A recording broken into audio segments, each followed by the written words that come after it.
கொட்டமுத்து செடி என்னது? தற்கொலை படை, சூசைடல் கிராப். தண்ணிய கொடுத்து உங்க மெயின் பயிரை காப்பாத்துது. கொட்டமுத்துன்னு சொல்ற ஆமணக்கு செடி தாமரை இலை மாதிரி அகலமா இருக்கும். இது இப்படி விரிச்சுக்கிட்டு வெளி வட்டத்துல நிக்கும் போது வெளி வட்டத்திலிருந்து வர்ற கெடுதல் செய்யற பூச்சி கொட்டமுத்து இலைய பார்த்தோடனே வாயில ஜொல்லு ஒழுகி அங்கேயே இறங்கி செட்டில் ஆயிரும்.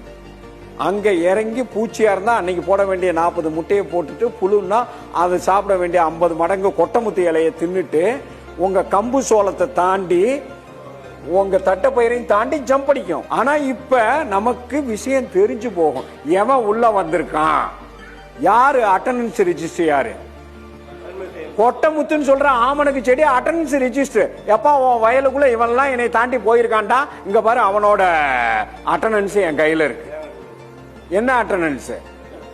அவன் போட்ட முட்டை, அவன் போட்ட எச்சம் எல்லாம் இந்த பத்தியா நான் கையில வச்சிருக்கேன். இதுதான் அட்டெண்டன்ஸ். உள்ள எவன் போயிருக்கான்னு இங்க உக்காந்துருக்கேன் பாரு. இந்த கம்பு சோளம் மக்காச்சோளமும் இந்த தட்டைப்பயிரையும் போட்டுட்டு மறந்துடலாம்.